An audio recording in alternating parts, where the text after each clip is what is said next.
Good morning, dear Mr. Kumble, heads, teachers, students.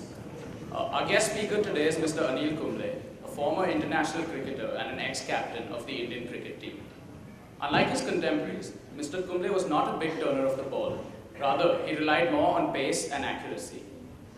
His ability to make the ball bounce, coupled with subtle variations in pace, made him a tough bowler to face for the opposition. Born in Bangalore, Mr. Kumble developed an early interest in cricket as he grew up watching the game before becoming a full-fledged cricketer. He made his first-class debut at the age of 19 for Karnataka. Soon after that, he was picked for the Australasia Cup in 1990, before making his Test debut against England later that year. Since then, he has represented the Indian team in over 130 Test matches and was responsible for many of their victories. He became a part of the regular ODI squad during the early 1990s and held some of the best performances of this time, including his 6 wickets for 12 runs against the West Indies.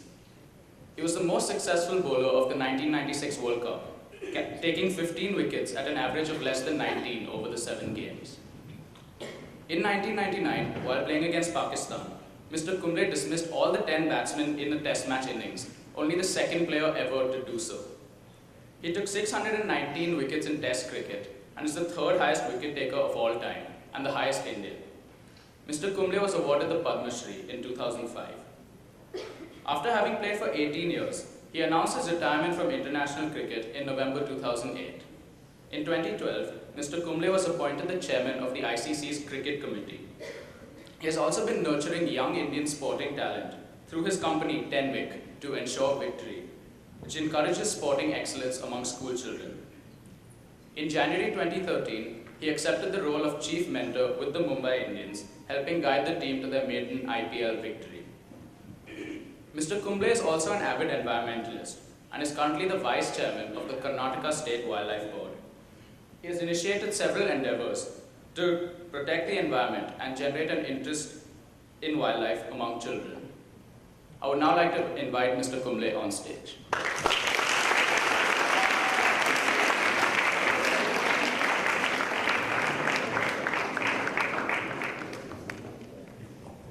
Thank you, Ishan. Good morning, everyone. Faculty of Dhirubhai Ambani School, respected teachers, staff, and my dear young students. I know Ishan gave you a nice introduction about my Test career, but I guess most of you know me as an IPL player. And my son is the same as well. He remembers me only as an IPL player and now as mentor of Mumbai Indians. I'd like to take you through a brief about my life. I certainly get goosebumps when I see young kids, young minds going to different schools and talking about the experiences that I've had as an Indian cricketer, because cricket is like life. When I grew up in a small home wherein my grandfather was the headmaster of National High School, so even I come from a educationist background.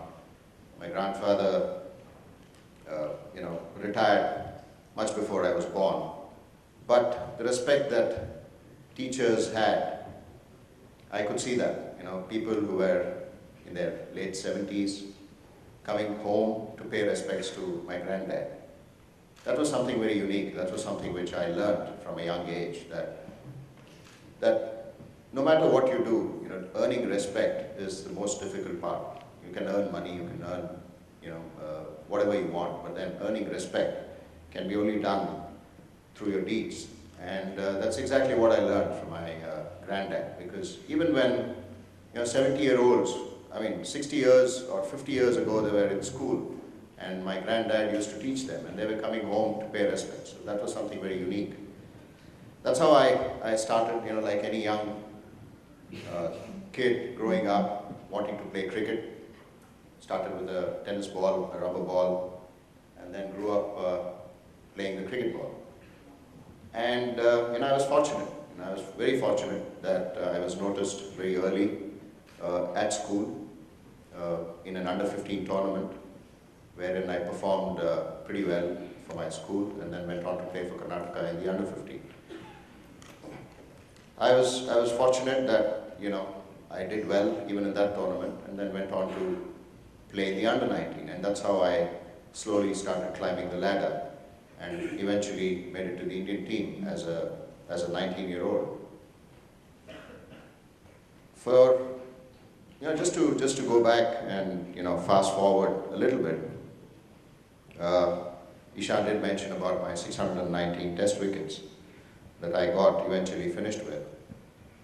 One thing I'd like to tell you that I was very different. I was not the orthodox bowler, nor was I the orthodox way of handling certain issues. So the first question that someone asked me from the media, it was like this. It was a media conference, and somebody asked me, so Anil, how does it feel to finish your career on 619 wickets without turning a single ball? So that was what I was. I had to put up with that kind of a perception right through my career. So I answered saying, no, it's really nice that it's taken 18 years for batsmen to realize that I don't spin the ball. And, I have Arjun sitting here. His dad and I played throughout, our lives. I mean, both of us had one thing in common. Both of us had to deal with certain challenges. Sachin, of course, when he came into the scene as a 15-year-old, I was fortunate that my career coincided with his career. I've said this before as well, that both of us had similar challenges. One, he had to prove everyone right, because at 15, everybody knew that he would be the world-class batsman that he would be eventually, which he is today. He would score the maximum number of hundreds, which he has done today. He would be the maximum highest scorer in Test cricket, in one-day cricket, and you name it, he's done that. So he had to live up to all those expectations. So he had to prove everybody right. So the one thing that I had, similar challenge. The first test match that I played, people said, oh, he shouldn't be playing the second test because he doesn't spin the ball, he's not good enough. So that continued. So one had to prove everyone right and the other had to prove everyone wrong. So that itself was a challenge for me. And at a young age, I've always believed that one needs to be disciplined and one needs to be committed to a certain cause. So the way I grew up, it was very simple. I took everything very seriously. Education was a very important part in our lives, coming from a young Brahmin family, a South Indian family, a typical, where people relate to you saying, what have you studied? You need to be an engineer, you need to be a doctor. So that's the way my parents told me as well. In fact, and I had to force my dad to watch me play. The first ever time that he came to watch me play was in my second first-class match, Ranji Trophy match against Tamil Nadu in Bangalore. Literally, I had to pull him to the ground saying, come and watch. I know how young kids go through today in terms of their parents' expectations. I know, I am a dad as well. I'm a parent. It was very different. My dad never put any pressure on me as I was playing cricket, whether it was education. As long as I did not give him an opportunity to ask me or tell me that you're going wrong somewhere. The only question, which was standard, after any match, I would go home. So the first question would be, so what happened to the game? So you say, we won, we lost. What did you do? That was the second question. That's it. Nothing else. And even in school, so the expectations were that, okay, as long as you're doing the right thing, I'm happy. Doesn't really matter what the results are going to be. So that was the expectation, and that really helped me in being what I am today. And that to me, I think, is the most important because, I never got stressed out thinking, oh, what will my dad say if I don't perform today? What will my mom say if I don't perform today? What will somebody say? So I never played for any selections. I never played for going there and saying, oh, I need to play because somebody is watching me. So that thought was never there in me at all.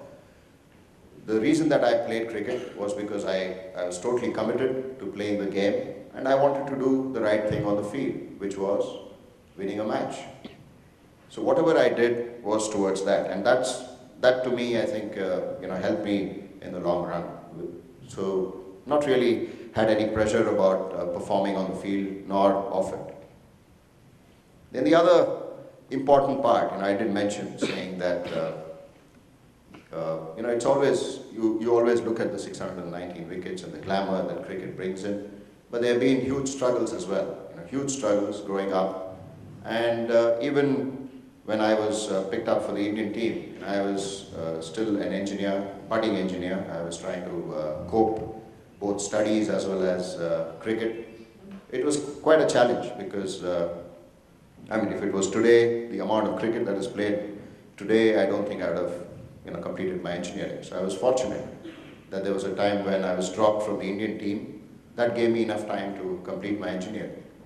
So I had to literally, I keep telling this when I go back to my alma mater, RV College of Engineering, saying that I was not a good example of a sportsman studying in the college, because whenever I finished the match, I would go back to college to attend classes, and my friends would hate it.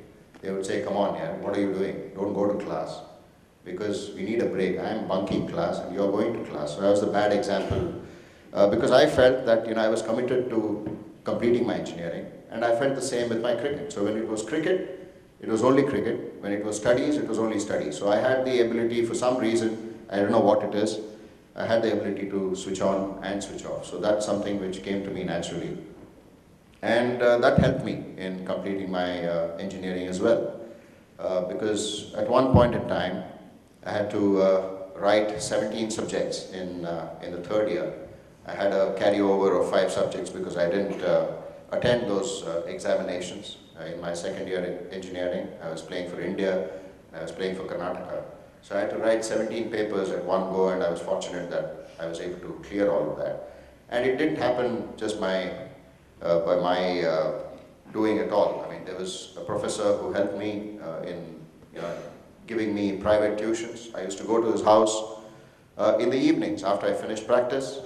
I would go to his house at 9 o'clock in the night when he had finished his private tuitions with the rest of the students. So I would go to his house, rain or shine, 9 o'clock I would be there. So that was my commitment, and that eventually helped me. As long as I kept committing to whatever task that I was processing in my mind, saying, okay, today I'm going to do this. If I commit to that, eventually it will work out. Eventually, if you're sincere enough, things will work out. So that was my motto, and eventually it did work out. I was lucky, and I was also lucky in getting the right breaks, and eventually it worked out in the end. Of course, there were some great moments where we had some famous victories as a team. That's something which I always cherish. Moments where things. It's extremely, it's different now. It's, you've seen cricket teams now. You've probably seen the Mumbai Indians, where, we have a squad of 30 players, then you have another support staff of another 10 or 12. That was not the case earlier. Earlier, it used to be only 15 players, one manager, and no physio, no trainer. So it was all on your own. And I still remember, playing a test match, and this was 96, 97, around that time. Going back to the room after the match, after bowling some 30 odd overs, you go back to the room and then you go to the physio and say, shoulder dard ho raha hai. Then what's the next answer? He says, kaun sa? Obviously it will be the right shoulder because I bowl with my right hand. Then the next question, kya chahiye? So it's the doctor asking the patient, what do you want? So I say, if I'm in a mood to listen to him, then I'll say ultrasound, because ultrasound takes you another 10 minutes. So you sit there, have a cup of tea, and then go through the ultrasound process. And if you're not in a mood, if you just want to get out of that place, say, ek goli de de. So he would give a painkiller. And this was how cricket was. It's changed now. Without a physio, without a doctor, teams don't travel these days, nor will a cricketer go onto the field. And these are the changing times. So I was, just joking with Sachin again. I'd like to bring Sachin back into this because, we were just one of those rainy days, when you have plenty of time to chit-chat in the dressing room, exchange notes, bit of gossip, bit of fun, and bit of leg pulling as well. So there was this young cricketer, I don't like to name, he was on the physio table, on the massage table, getting a massage from the masseur. I mean, in our days, there was only a manager and a physio who would say, "Kya chahiye?" So there was no question of even a masseur traveling with the team. And Sachin was there next to me, and I overheard him telling the young player, "Arey yaar, when I was your age, I never had a massage. Not when you've done nothing. I mean, it's raining, you've done nothing, and you're having a massage here." So I just overheard Sachin, and I told him, "Sachin, when we were his age, forget about having a massage. There was no massage table. So where is the question of even having a massage?" So things have, got better. At the same time, the expectations and the pressure on players is now manifold. Everybody is looked at with a microscope as to what he's doing, not just on the field, but off the field as well. So cricket, is something which is a religion in our country and which is followed by everyone. And the way it is looked at in terms of being a profession has certainly changed over the years. And we have been through that. I've been through times when we had to travel second class on a train for 2 days for a match. Now, if you don't give business class to players, they don't travel. So things have changed. We have moved on, and which is really good for the game. But at the same time, as someone who's played in the 1990s and someone who's also played in the late 2000s, I'm really glad that we've been able to go through that grind, and which certainly has held us in a good, in terms of tough times. And just to give you a few, I don't want to stand here and then talk about myself, but I'd like to obviously have an interactive session with all of you. That certainly would be more beneficial session. But what I'd like to just tell you is, it's when you have a career of 18 years or whatever you choose to be, there will always be ups and downs. It can't be a smooth curve going all the way up. There will always be tough times. And you will only get tougher by going through, persevering those tough times. And I've had many challenges. One was the perception of fighting perception itself, which is extremely difficult. No matter what you did on the cricket field, people had the perception saying, "He can't spin the ball," and that remained till the end of my career. So that was a tough ask. Then the perception of being athletically challenged. I was not the most athletic. I was not Jonty Rhodes, nor can I claim that I am Jonty Rhodes. So that was tough. And I had to work on it. I had to work on my fitness constantly. And the challenge of performing day in, day out. People only look at, today you switch on the television, there's a match, and then 2 days later there's another match. So what happens in between those two? Not many people give it a thought. So all these challenges are bound to be there in life. And then how you handle that, how you deal with it. And if you're sincere enough in accepting that, yes, there are certain chinks that you need to correct, and you're constantly upgrading yourself, whether with your skills, whether you're with your fitness in sport or in education. I mean, you're constantly broadening the horizon. I think that's extremely important. And in today's world, with the communications that we have at the click of a button, you have every information under you. So how best you can utilize these information, how best you can utilize the wealth of information that you have around you, I think is up to all of us. And even a couple of highlights that I certainly had in my career, for which I'll always be possibly remembered, was the 10-wicket haul against Pakistan. That's something which possibly I was destined enough. I mean, I don't think some of you would not remember it because you were very young. The students who are sitting here obviously would be very young to remember what happened on that day. But it was something very special for me because it was against Pakistan. And we had lost the first test match, and this was a test match which we had to win. So that was something very special. And of course, the 100 at the Oval. I know the Oval is now in a different story, and there's a lot of controversy about the Oval. But I had a great time at the Oval, getting 100 after 117 Test matches. So I tried hard for 117 Test matches to score 100, and finally I did manage to get that. So I don't want to stand here and then talk about myself. I'd rather ask questions, because I know that as a student, I was also a student, listening to a lecture for more than 20 minutes is not something which I would enjoy. And I certainly see some murmurs here, so I don't want to keep talking. I would rather make it more interactive and let this session go on. So thank you all for inviting me here. We've all been privileged to listen to a living legend this morning. Mr. Kumble, thank you very, very much for taking the time and the trouble to come to us today. Ladies and gentlemen, can we have a standing ovation, please?